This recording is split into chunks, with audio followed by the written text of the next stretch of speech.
अस्सलाम वालेकुम, good evening. कैसे हैं आप सब लोग?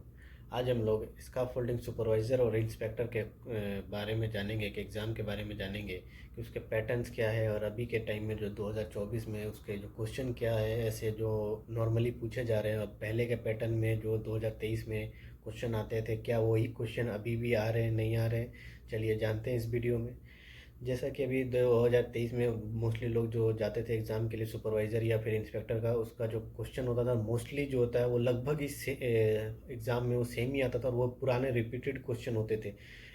जो भी पहले क्वेश्चन आते थे वही क्वेश्चन रिपीटेड होता, कुछ उसमें नया नहीं होता था।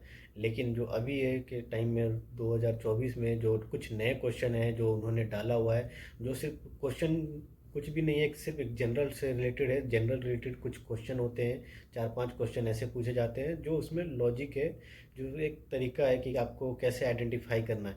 बाकी सारे क्वेश्चन तो सेम ही है, लगभग लगभग क्वेश्चन जो है सेम ही है, बस थोड़ा सा 2-4 लगभग 5-6 के करीब में जो क्वेश्चन है वही थोड़े से चेंजेस किए हुए हैं, जो हमेशा किसी न किसी में चेंजेस आ रहे हैं। हर कोई भी अगर जैसे शेड्यूल में जाते हैं तो आज आप इस वीकेंड में आपका एग्ज़ाम है, उसमें कुछ है, दूसरे वीकेंड में कुछ 5 नए अलग क्वेश्चन है। लेकिन ऐसा नहीं कि पूरे ही नए क्वेश्चन है, कुछ ऐसे क्वेश्चन है जो नए क्वेश्चन तो डाले लेकिन वही क्वेश्चन रिपीटेड हो रहे हैं। जो पहले क्वेश्चन 2024 में से अभी तक जो हमारे कंपनी से जो एग्ज़ाम देने के गया, तो उसमें कुछ जो क्वेश्चन ऐसे हैं जो नए डाले गए हैं, वही क्वेश्चन जो रिपीटेड हुआ। जैसे कि एग्जाम्पल के तौर पे अभी क्या किया है उन्होंने, जो पैटर्न में नॉर्मली क्या गया, पहले जो हम लोग जब आंसर लगाते थे ना, तो नॉर्मली 2 या 3 क्वेश्चन ऐसे होते थे जो इसमें ना 3 आंसर सही होते थे। 2023 का मैं बात कर रहा हूँ, 2023 में जब हम लोग एग्ज़ाम के लिए जाते थे तो उसमें ना 2 या 3 क्वेश्चन ऐसे होते थे जिसके 3 आंसर सही होते थे। लेकिन अभी 2024 में ऐसे भी क्वेश्चन हैं जिसके 4 आंसर सही है, चारों के चारों गलत है। ऐसे भी क्वेश्चन आ रहे हैं जिसमें चारों के चारों ही ऑप्शन देते हैं। ये कहीं पे कंफ्यूजन वाला पॉइंट दे देता है कि यार ये कैसे हो सकता है कि चारों का चारों क्वेश्चन, कोई एक तो सही होना चाहिए, या फिर तीनों के तीन गलत हो सकता है, एक सही हो सकता है, या 3 सही हो सकता है, एक गलत हो सकता है ना। तो अभी के टाइम में ऐसा क्वेश्चन है कि उसमें चारों ही गलत आ जा रहे हैं।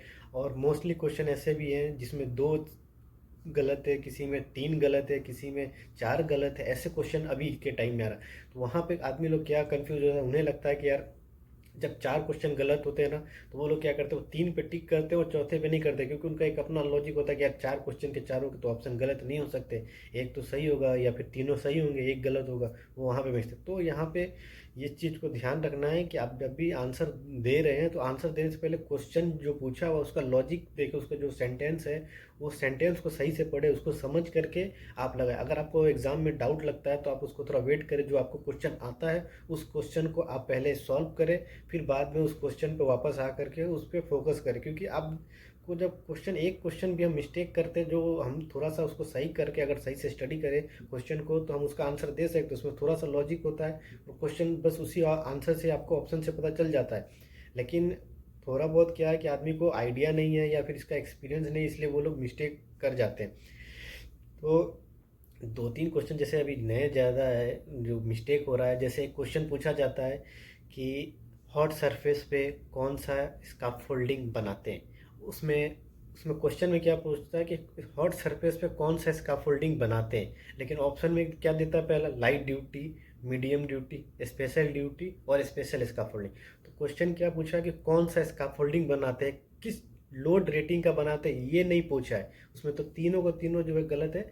उसका जो आंसर है वो स्पेशल स्कैफोल्डिंग हॉट सरफेस पर। हॉट सरफेस क्या, एक स्पेशल आपको कंडीशन दिया हुआ है कि वहाँ पे बहुत ज़्यादा हॉट सरफेस है, वहाँ पे किस टाइप का स्कैफोल्डिंग बनाएंगे। तो वहाँ पे क्या है, इन सब चीज़ों को जब आप देखेंगे तो आपको पता चलेगा यार उसमें क्वेश्चन में तो हॉट कौन सा टाइप स्कैफोल्डिंग बनाते हैं, लेकिन ऑप्शन में जो 3 ऑप्शन दिए वो ड्यूटी दिया हुआ कि स्कैफोल्डिंग का कौन कौन सा लोड रेटिंग है, वो ड्यूटी दिया है। तो ये चीज़ को ध्यान रखना है कि उसमें क्वेश्चन में पूछा क्या गया है और ऑप्शन में क्या दिया हुआ है। तो वहाँ पे आप एक लगाएंगे। वहाँ पे एक और क्वेश्चन पूछा जा रहा है, अभी जनरली हर बार पूछा ही जा रहा है, मटेरियल कहाँ पे डाल सकते हैं।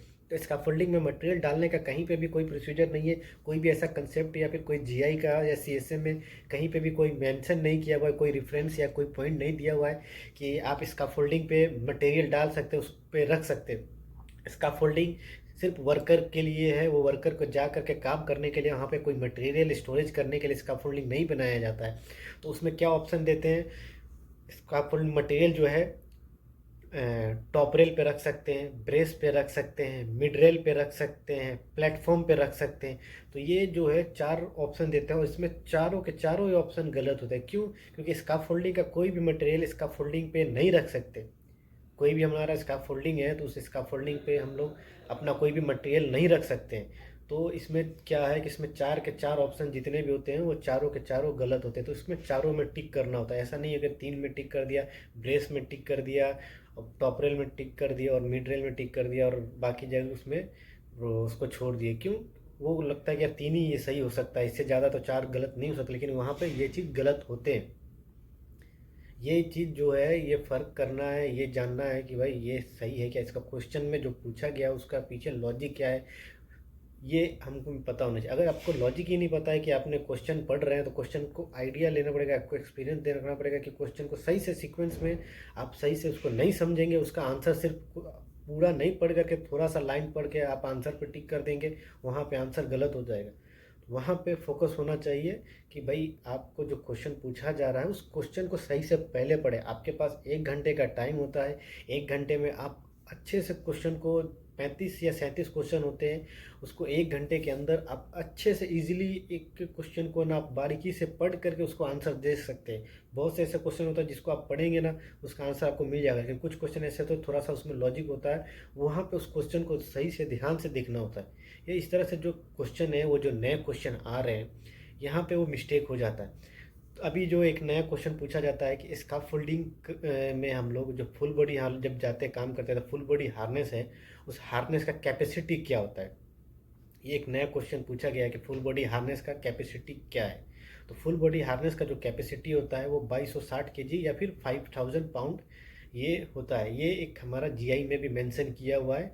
स्टैंडर्ड नहीं पूछता, सिर्फ उसका वेट पूछता है कि वो कितना कैपेसिटी है ले सकता है, बर्दाश्त कर सकता है। तो 5000 पाउंड हमारा ये।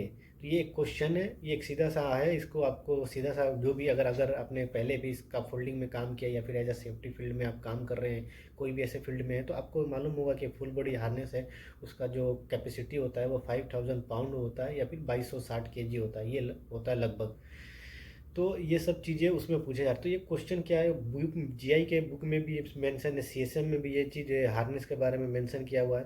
तो मोस्टली क्वेश्चन क्या है, जितना भी क्वेश्चन आएगा ना वो सारे क्वेश्चन जो है वो आपको जीआई में या फिर सीएसएम में मेंशन मिल जाएंगे।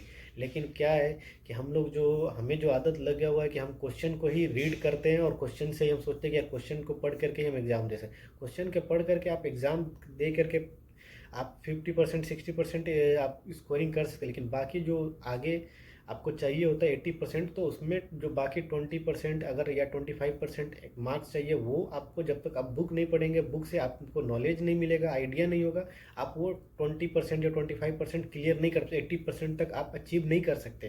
क्योंकि 80% 50% 60% हर आदमी अचीव कर सकता है, 60% 70% कोई मुश्किल नहीं। क्योंकि स्काफोल्डिंग सुपरवाइजर से रिलेटेड जो क्वेश्चन होते हैं वो लगभग 50 से 60% जो क्वेश्चन ऐसे होते हैं जो रिपीटेड क्वेश्चन ही है और वो इजीली आपको पता चल सकता है। जैसे कि मैं एक एग्जांपल में बेस प्लेट का अगर डायमेंशन पूछेगा तो वो बेस प्लेट का डायमेंशन फिक्स है, वो 150 mm लेंथ, 150 mm विड्थ और 6 mm उसका थिकनेस है। तो ये एक लॉजिकल जब आपसे ये पूछा जाए कि बेस प्लेट का डायमेंशन क्या है तो आप सीधा लॉजिकली इसमें 150 mm बाई 150 इंटू 6 mm आप टिक लगा सकते हो, तो उसके लिए कोई इशू नहीं। ये रिपीटेड क्वेश्चन है जो इस तरह से क्वेश्चन आता है। लेकिन जो क्वेश्चन ऐसा कुछ घुमा करके पूछा जाता है, कुछ लॉजिक होता है, वहाँ पे आप फंस सकते हैं। आप ऐसे तो क्वेश्चन आंसर आप याद कर लेंगे, 50% 60% स्कोर इजीली हो सकता है, लेकिन जब तक आप बुक को स्टडी नहीं करेंगे, सीएसएम के बारे में नहीं जानेंगे, जीआई के बारे में नहीं जानेंगे, वहाँ पे आप फंस जाएंगे। जैसे अभी नया जो सीएसएम है, नए सीएसएम में क्या अपडेट आया हुआ है कि मोबाइल स्काफोल्डिंग जो है वो मिनिमम बेस डायमेंशन के 3 टाइम्स बना सकते हैं और tower scaffolding minimum base dimension के 4 टाइम्स बना सकती है। ये जो नए सीएसएम है उसमें अपडेटेड है, लेकिन जो पुराने वाले सीएसएम है उसमें क्या है, मोबाइल स्काफोल्डिंग और टावर स्काफोल्डिंग जो है वो मिनिमम बेस डायमेंशन के 4 टाइम्स कंस्ट्रक्ट कर सकते हैं। तो जब तक आपको टाइम टू टाइम आप अपने आप को अपडेट नहीं करेंगे, नॉलेज को आगे नहीं बढ़ाएंगे, वो वहाँ पे आपको फंस जाएगा और बाद में आपके लिए मुश्किल। क्योंकि जब अगर आपने पुराना अपडेट किया हुआ, अगर क्वेश्चन में नया पूछा जाता है तो आप क्या करेंगे, वहाँ पे कुछ नहीं कर सकते, क्योंकि आपके पास जो नया सीएसएम है, नया जीआई है, वो आपने स्टडी नहीं किया हुआ। आपका जो आंसर माइंड में क्या है, पुराना सीएसएम या पुराना जीआई के हिसाब से आप उसमें मोबाइल स्काफोल्डिंग का 4 times of their minimum base dimension पे आप टिक कर देंगे, लेकिन नया सीएसएम में 3 times of their minimum base dimension है। तब जब वहाँ पे 4 टाइम्स करेंगे तो वो आपका तो आंसर वो ऐसे ही गलत हो गया। तो फिर तो आप ऐसे ही मार्क्स आपके इजीली से मार्क्स जो आपने अपडेट नहीं करने की वजह से आपका ये मार्क्स चला गया। जैसे एक और चीज़ सीएसएम में और जीआई में जो अपडेट हुआ है येलो टैग का। जैसे पहले क्या था कि ग्रीन टैग जो है इंस्पेक्शन के बाद एडिशनल 3 टाइम इंस्पेक्ट कर सकते हैं, लेकिन येलो टैग जो होता है सिर्फ 1 टाइम ही इंस्पेक्शन होता है।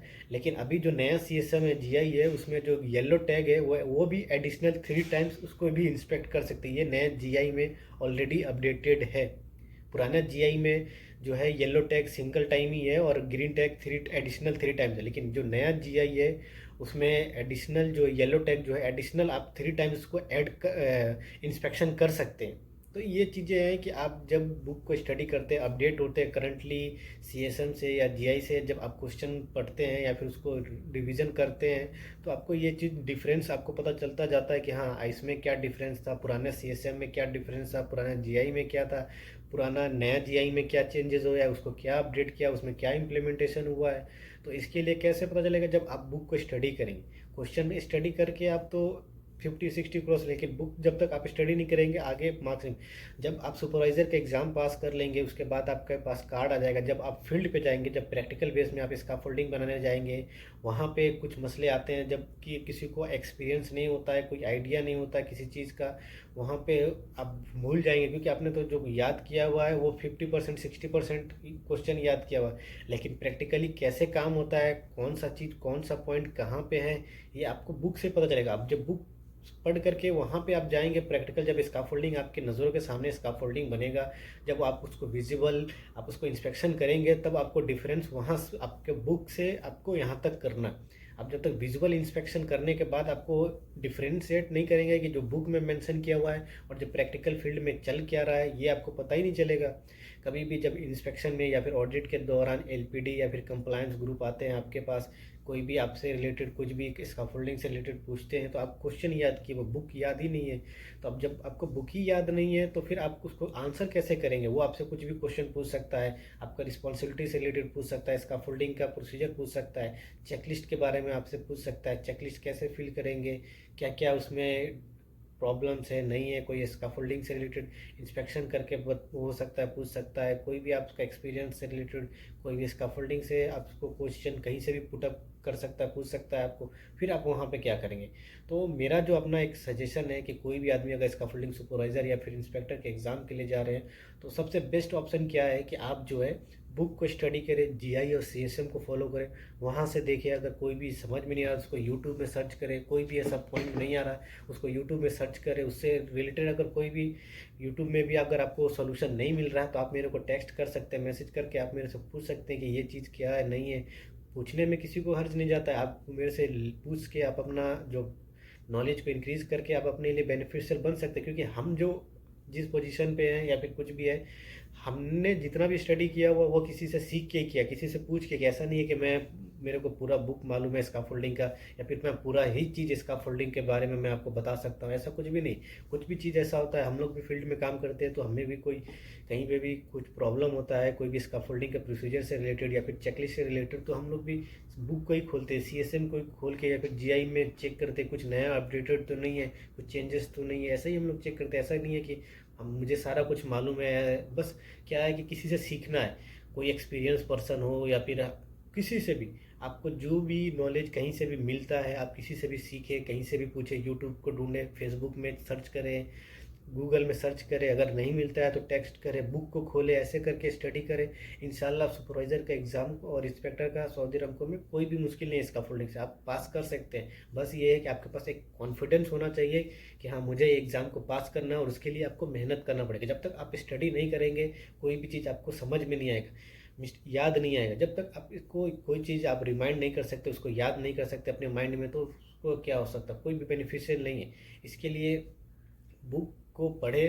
एग्ज़ाम देने से पहले ये नहीं कि एग्ज़ाम देने से 2-3 दिन पहले आप क्वेश्चन पढ़ करके या फिर 2-3 दिन पहले आप एग्ज़ाम के लिए बुक को खोल करके आप उसको प्रिपरेशन करें, उससे कोई भी बेनिफिट नहीं मिलने वाला। क्योंकि जब तक आप बुक को सही से टाइम, उसको सही टाइम दे करके सही से एक अच्छा पीरियड्स में जब तक आप उसको महीना 2 महीना उसको कंटिन्यू पढ़ेंगे तो जा कर के आपको एक एक पॉइंट जा कर के उसको मालूम चलेगा कि इसका फोल्डिंग का पॉइंट्स क्या क्या है, प्रोसीजर क्या है, सीएसएन में क्या है, जीआई में क्या है, हम लोग फॉलो किधर कौन से जीआई को करते हैं, किस जीआई में इसका फोल्डिंग का प्रोसीजर आता है, ये सारी चीज़ें मालूम होना चाहिए।